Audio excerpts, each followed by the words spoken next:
The only way unhappy people can stay in your life is when you focus on their unhappiness. Thank you to the person who was up here, because she definitely set the scene. I am a mother of two beautiful boys. Yeah. One is 7 and one is 5. And I would like to be a mom that does not need them to come on a cruise to sit up on this chair saying anything but their mom helped them soar. And I... Give us a clear understanding of what you're getting at there. Okay. My son has been diagnosed with ADD. And Good. Good? Okay. Because this is a boring world that doesn't move nearly as fast as his energy does.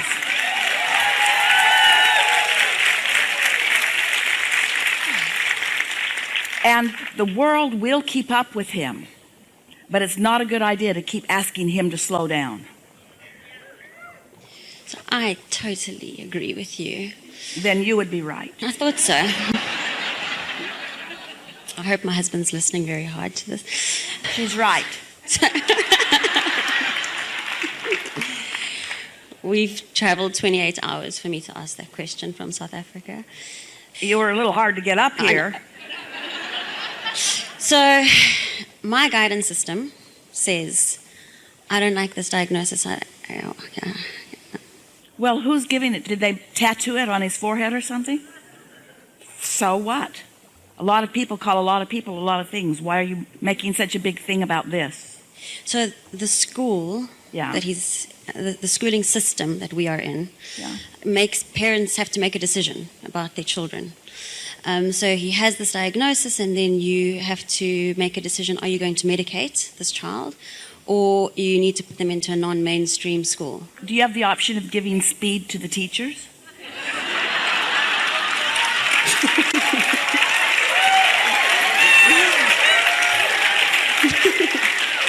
Probably not. Well, no, it's not this particular school. But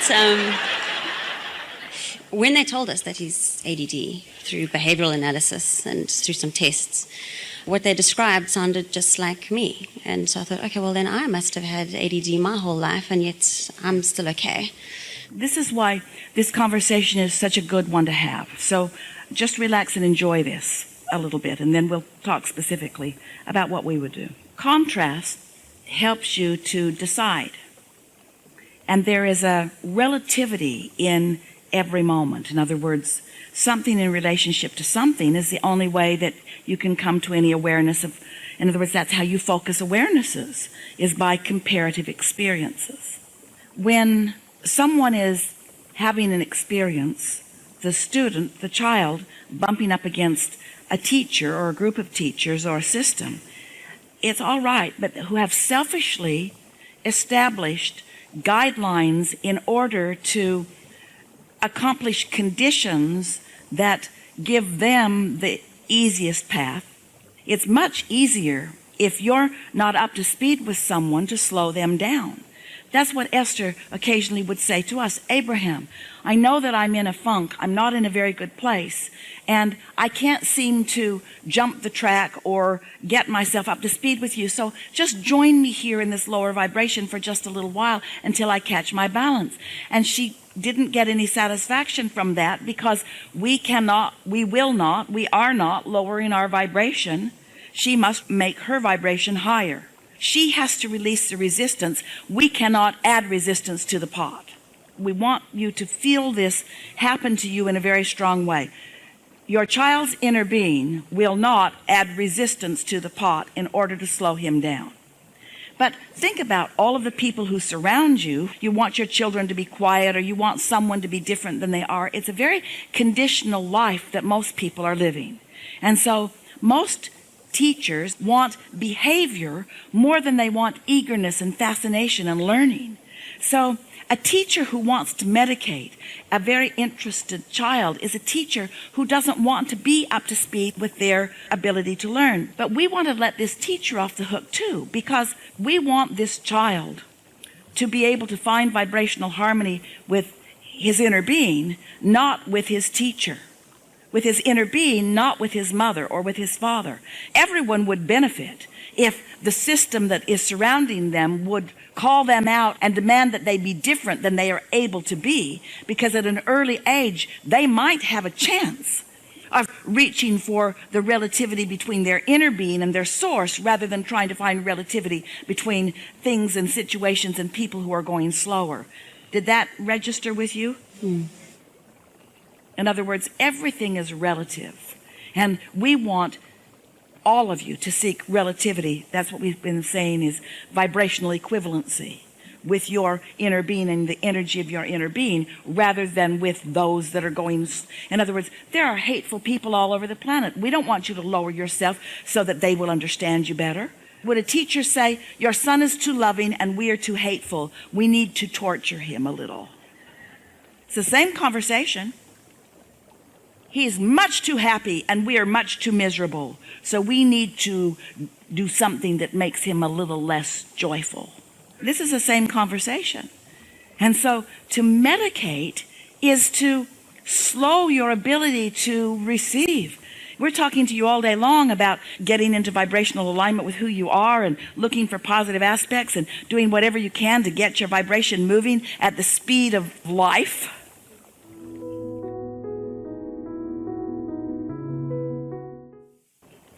And someone says, oh, well, let's just medicate you. What craziness is that? So I can't create for him, which I struggle with. I don't understand parenting. I understand how to be happy and how to be joyful. You don't have to understand parenting. Understand his inner being. Understand his quest for alignment. Because any frustration he shows is always when someone's trying to slow him down to a pace that is not natural to him. The best that any of us can do, whether we are non-physical teachers who are adoring our physical students, or whether you are a physical mother adoring your physical son, the best that any of us can do for any other is to tune in to our joyful thought when we are holding them as our object of attention. And so to worry about him is not a good idea, and to get him his teacher is not a good idea. We are not condemning anyone. We're just explaining the process of this. You could say to the school, you could say to someone who was ready to hear some of the things that we have said to you, but much of it would be misunderstood because they don't mean to be detrimental in their seeking of a conditional world. If you were a teacher on fire about new thought and on fire about your understanding of the laws of the universe and the expansion of thought, and you had an unusual student in your class who was reaching eagerly in most moments, and you recognized that eagerness and you lined up with it, that could be one of the most satisfying encounters that you ever have with a student. But if you are tired, and if you just want them to behave, and if rather than them connecting with new thought and new discovery, if that's not your quest, if instead your quest is let's just get through the day with as little trouble as possible, then you're looking for something different in your students. And the more compliant they are, the more you like them and the more you reward them. And it is a true thing that your physical world does reward you for your mediocrity. Your physical world will reward you for your patience and for your behavior, for your good behavior. And by good behavior, they usually mean anything that doesn't make any trouble for me. But when you realize that the eagerness with which you have all come forth, and it shows up in the little ones most of all. Esther knows that the children should not be running down the hallways, but every time she hears it, she thinks, go, go, go, go, go, go, go. She can hear them thundering this way and thundering that way and thundering this way and thundering that way and thundering this way and thundering that way. And she would never be the one to rat them out because she wants their exuberance for life to be allowed as much as is possible, you see. So we're not suggesting that you reform this school. That would be a loss of trains to turn around. We are suggesting that you do only one thing, and that is, when you think about your child, think a thought that feels good. In fact, our strongest encouragement to parents is talk to your children as much as you possibly can but only when you feel good. Talk to your children in every moment you can, but only when you feel really good. Talk to them constantly, but only when you feel good. And let none of your conversation to them be happening when you're not feeling good, because you're, in essence, drugging them with resistance, slowing them down to your level of tolerance.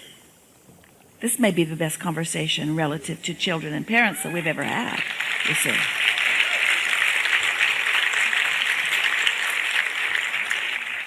And when you are meditating, not medicating, when you are meditating and allowing your vibration to raise, and then ready to be ready, timing will happen so that wonderful things will occur to you at wonderful moments in time. And you may be able to make some points that will make things go a little easier. But if it comes right down to it, this is the attitude that we would have if we were you, the parent, standing in your parent's shoes.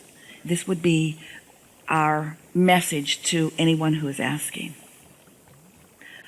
I want my child to receive and give benefit wherever he is. I want the most that he can experience to be his experience.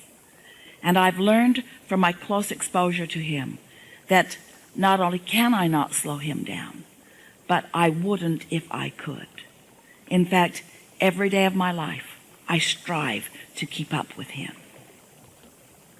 I strive to keep up with his clarity, with his enthusiasm, with his love of life, with his insatiable thirst for knowing more.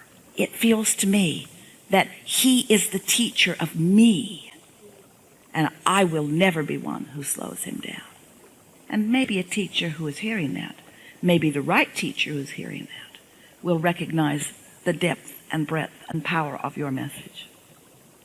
And if it comes right down to it, in other words, if they say choose, in this case, medicate or leave, we would say we are joyful in our departure.